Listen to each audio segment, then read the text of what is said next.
अगर मेरा channel subscribe नहीं किया तो सब्सक्राइब कर लें और साथ घंटी के आइकन को प्रेस कर दें। इस तरह हमारी जो भी नई वीडियो आएगी वो आप तक सबसे पहले पहुंचेगी।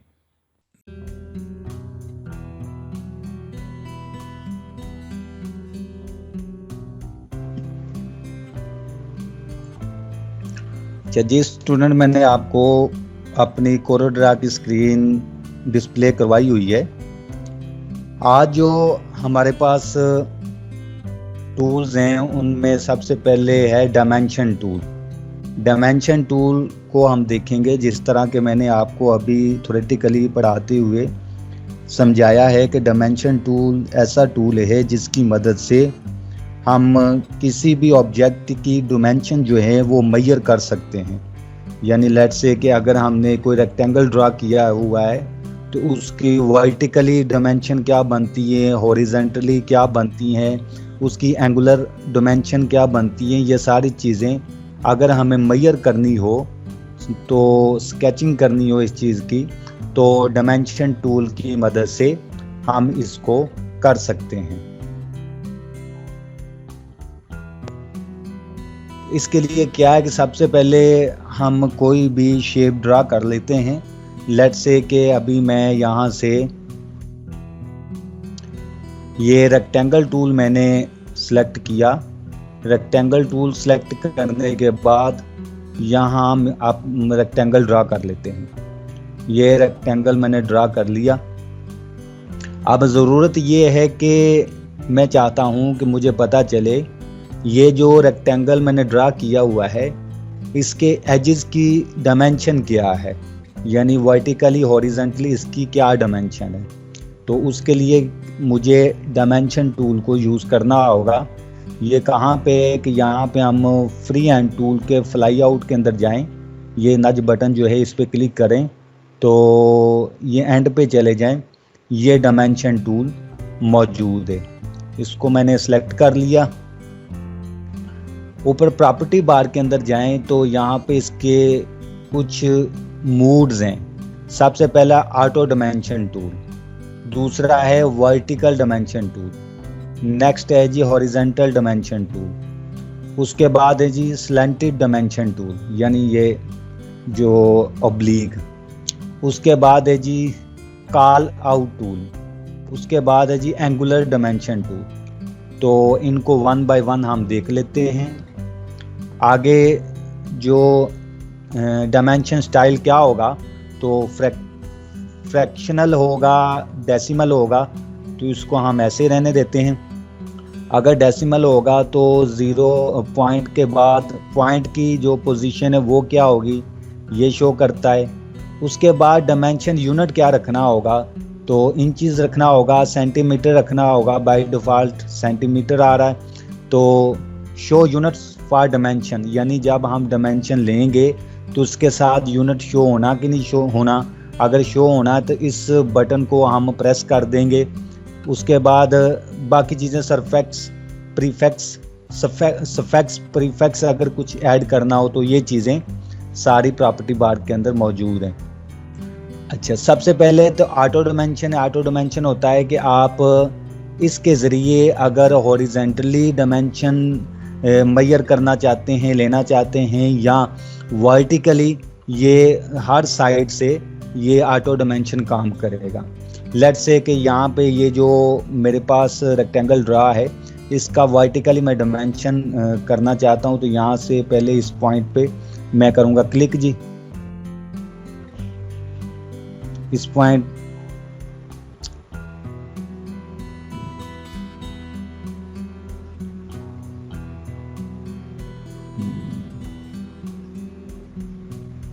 चाहिए, इसके इस पॉइंट में मैंने क्लिक किया और क्लिक करता हुआ ड्रैग करता हुआ दूसरे पॉइंट पे आके इसको छोड़ा, दूसरे पॉइंट पे आके क्लिक किया और बाहर की तरफ मैंने इसको ड्रैग कर लिया। जब बाहर की तरफ ड्रैग कर लिया तो जिस पॉइंट पे जाके मैं इसकी डायमेंशन डिस्प्ले करवाना चाहता हूँ वहाँ फिर दोबारा से मैंने क्लिक कर दिया। तो आप देखेंगे कि ये जो है मेरी इसकी डायमेंशन आ गई 11.75 सेंटीमीटर डिस्प्ले हो गया, यानी इसके डायमेंशन ये है। ठीक है ना। नेक्स्ट अगर हमने हॉरिजेंटली इसको करना हो तो ये इसी पॉइंट पे, इसी कॉर्नर पे मैं करूँगा क्लिक जी, और ये जस्ट क्लिक किया मैंने। दूसरे पॉइंट पे आके दोबारा मैं क्लिक करूँगा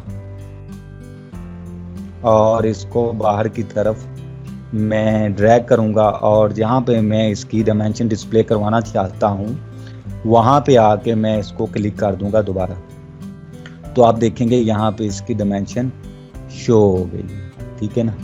इसी तरह से ये मैंने ऑब्लिक की सूरत में इसकी डायमेंशन लेनी हो, यानी इस कॉर्नर पे मैं क्लिक करूँगा, और अच्छा ये जो है ये ऑटो ऑब्लिक नहीं कर रहा, इसके लिए मुझे नेक्स्ट ऑब्लिक वाला जो है स्लांटेड डायमेंशन टूल लेना होगा।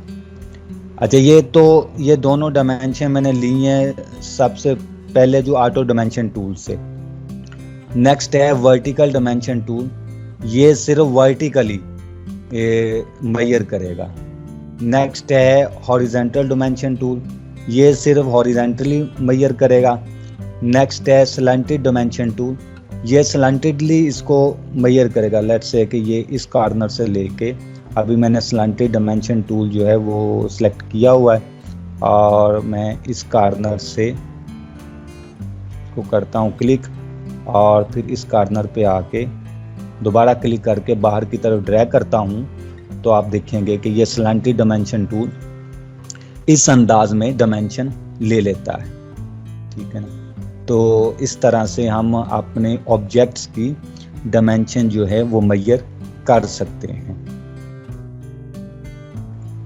इसको मैं ज़रा ये रेक्टेंगल जो ड्रा किया था इसकी लाइन जो है वो मैं थिक कर लेता हूँ, विड्थ बढ़ा लेता हूँ यहाँ से, ताकि ये वाज़ेह नज़र आए। अच्छा जी, उसके बाद जो है वो हमारे पास कॉल आउट टूल, उसको देखते हैं। एंगुलर डायमेंशन टूल, ये एंगल को मेजर करेगा कि कौन सा एंगल बनता है, यानी इस कॉर्नर पे कौन सा एंगल है। मैं यहाँ पे करता हूँ क्लिक करके ये ऊपर की तरफ इसका मैं एंगल मैंने करना है मेजर, तो दोबारा यहाँ पे क्लिक करके इसको ड्रैग करता हूँ नीचे की तरफ यहाँ पे, तो आप देखेंगे कि ये इसका एंगल 90 डिग्री जो है वो इसने शो कर दिया है कि 90 डिग्री ये इसका एंगल है। ठीक है। तो ये इस तरह से डायमेंशन टूल को हम यूज़ कर सकते हैं। किसी भी शेप, जो हम शेप ड्रा करेंगे उस शेप पे हम उनकी डायमेंशन जो है वो ले सकते हैं।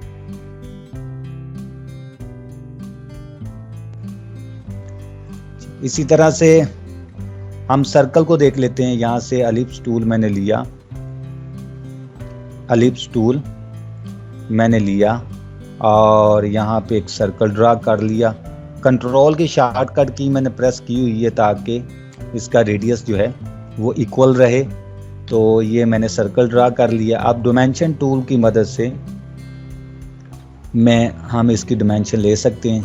अगर इसके ये जो डायमीटर है इसकी डायमेंशन लेनी हो तो यहाँ पे क्लिक करेंगे और फिर हम यहाँ पे आके इधर क्लिक करेंगे और इसको ये क्योंकि ऊपर मेरे पास एंगुलर डायमेंशन टूल सिलेक्टेड था तो मैं इसको ये ऑटो डायमेंशन टूल सेलेक्ट कर लेता हूँ प्रॉपर्टी बार से और दोबारा हम इस पे ट्राई करते हैं। ये मैंने यहाँ पे क्लिक किया और फिर नीचे आके इस पॉइंट पे क्लिक किया और बाहर की तरफ हम इसको ड्रैग करते हैं तो यहाँ पे इसका जो डाया है उसकी डायमेंशन यहाँ पे शो कर दी है।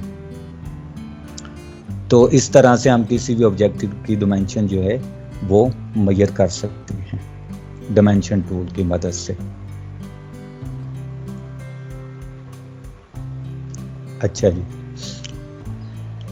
तो स्टूडेंट ये हो गया हमारे पास डायमेंशन टूल के जिसको यूज करके हम अपने ऑब्जेक्ट्स के किसी भी एज की डायमेंशन जो है वो इजीली मेजर कर सकते हैं, जिसमें vertically, horizontally slatted dimension tool और एंगुलर डायमेंशन टूल मौजूद हैं इसको यूज करते हुए। नेक्स्ट हमारे पास है कॉल आउट टूल। ये मैं जरा नीचे ले आता हूँ फ्री एरिया पे ताकि नेक्स्ट मैं प्रोसीड कर सकूं। कॉल आउट टूल क्या करता है? कॉल आउट टूल करता है कि आपके पास कोई अगर पिक्चर है या आपने कोई ड्राइंग बनाई हुई है और उस ड्राइंग के डिफरेंट पार्ट्स को आप लेबल करना चाहते हो, स्पेसिफाई करना चाहते हो और टेक्स्ट के साथ, नेम्स के साथ, तो उसके लिए कॉल आउट टूल की ज़रूरत पड़ेगी। कॉल आउट टूल यूज़ किया जाता है। अभी मैं आपके सामने एक इमेज लेके आता हूँ और फिर उसके डिफरेंट पार्ट्स को हम लेबल करते हैं कॉल आउट टूल की मदद से। तो मैं इंपोर्ट करता हूँ एक इमेज, यानी ड्रैग एंड ड्रॉप भी कर सकता हूँ और यहाँ से फाइल पे जाके इंपोर्ट की कमांड से यहाँ से भी मैं इंपोर्ट कर सकता हूँ। तो मैं अपना यहाँ से देख लेता हूँ इमेज जो मैं यहाँ पे इंपोर्ट करना चाहता हूँ, वो हम उसको सेलेक्ट करके तो ले आएंगे।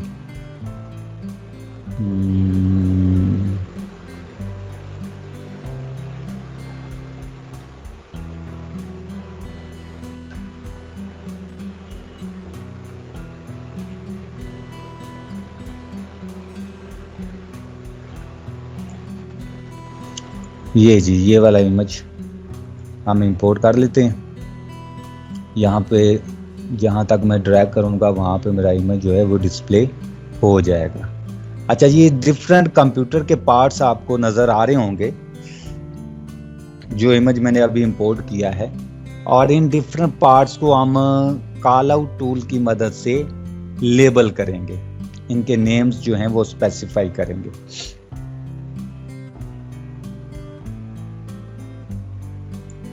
तो उसके लिए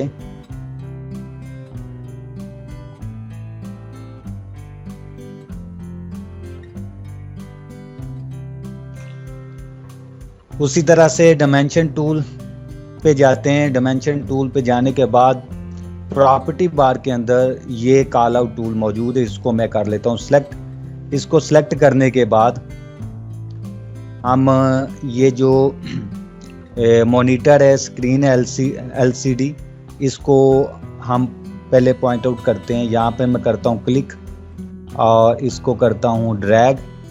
ड्रैग करने के बाद दोबारा क्लिक किया और यहाँ पे मैं ला के इसको फिर क्लिक करता हूँ, तो आप देखेंगे कि यहाँ पे मेरे पास ये आ गया है, ऑप्शन आ गई है टाइप करने के लिए।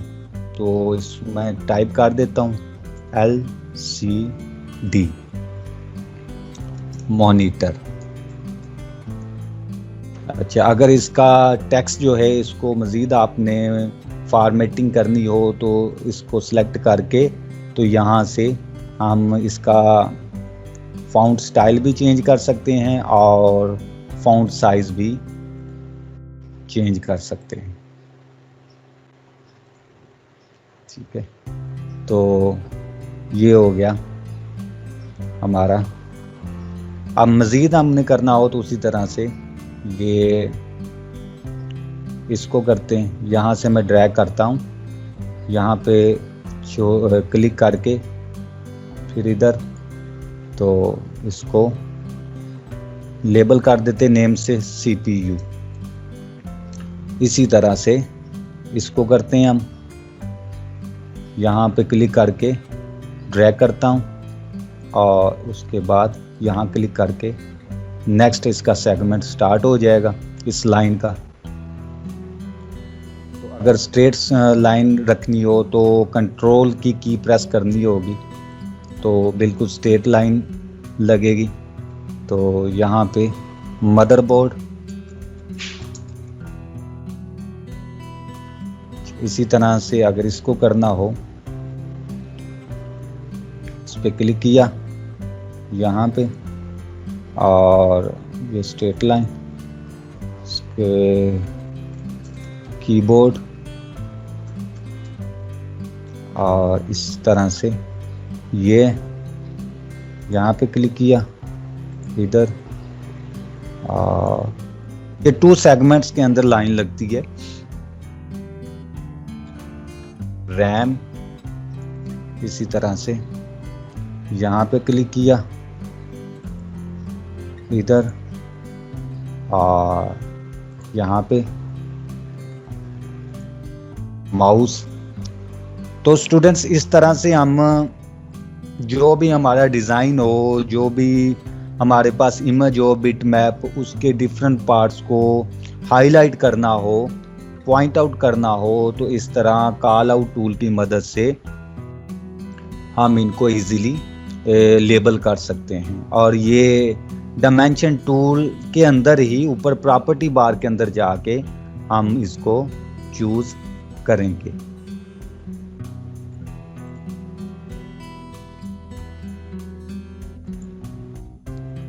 तो ये हो गया हमारे पास कॉल आउट टूल।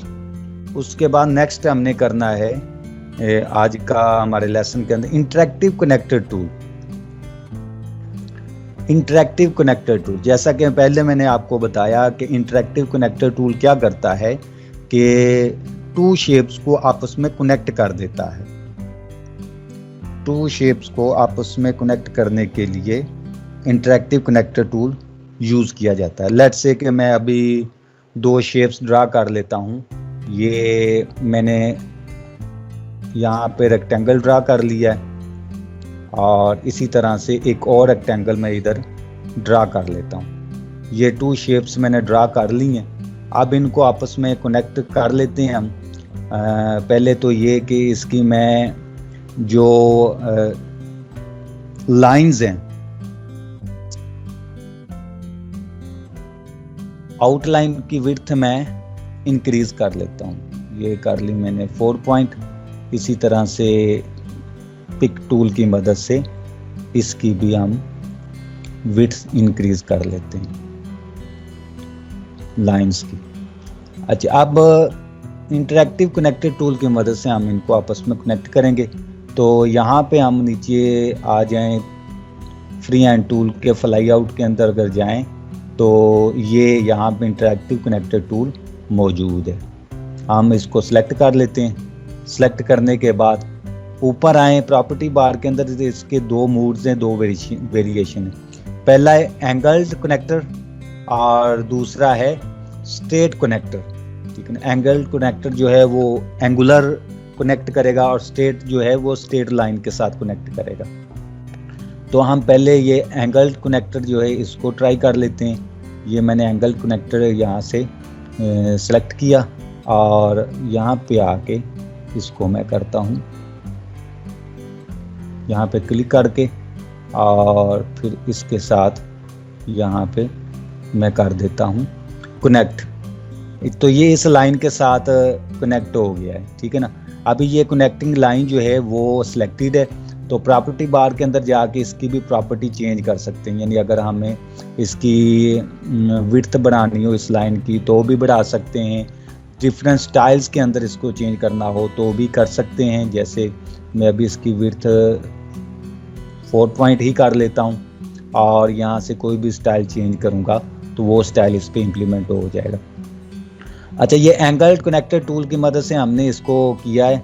तो इसमें ये है कि अगर हम जब हम कनेक्ट कर लेते हैं किसी एक ऑब्जेक्ट को हम मूव करेंगे तो आप देखेंगे कि ये लाइन भी साथ साथ कनेक्टेड ही रहेगी, टाई अप ही रहेगी। जैसे ये मैं ऑब्जेक्ट्स को मूव कर रहा हूँ लेकिन इसके बावजूद ये आपस में कनेक्टेड ही हैं। ठीक है, तो ये था एंगल कनेक्टर टूल की मदद से।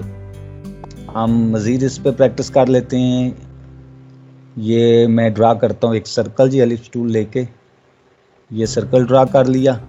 एक और सर्कल मैं ड्रा कर लेता हूँ। ये 2 सर्कल ड्रा कर लिए। इनकी ज़रा हम विड्थ बढ़ा देते हैं आउटलाइन की। ये पिक टूल की मदद से इसकी भी मैं विड्थ बढ़ा देता हूँ। ठीक है, अब इंटरैक्टिव कनेक्टर टूल सेलेक्ट करने के बाद ऊपर प्रॉपर्टी बार के अंदर दूसरा जो इसका मोड है स्ट्रेट कनेक्टर, उसको हम कर लेते हैं सेलेक्ट। और यहाँ पे आके इसके मैं एक एज पे क्लिक करके इसको ड्रैग करके दूसरे एज की तरफ ले जाता हूँ, तो आप देखेंगे कि ये स्ट्रेट लाइन के साथ आपस में कनेक्ट हो गया। ठीक है ना, दूसरा एंगुलर जो था तो वो उसके अंदर एंगल आ जाता था और ये स्ट्रेट लाइन के साथ इसके साथ कनेक्ट हो गया। अगर मैं इसको मूव करूं किसी एक को तो जो है वो कनेक्टिंग लाइन जो है वो साथ साथ टाई अप रहेगी, वो सेपरेट नहीं होगी। ठीक है, जैसे ये अभी मैं मूव कर रहा हूँ तो आप देख रहे हैं कि ये लाइन जो इनको आपस में कनेक्ट कर रही है वो साथ साथ ही मौजूद है। जी स्टूडेंट्स, तो ये था आज का लेसन कि हमने एक तो डायमेंशन टूल को सीखा, दूसरा इंटरैक्टिव कनेक्टर टूल को सीखा और उसके बाद कॉल आउट टूल को हमने सीखा।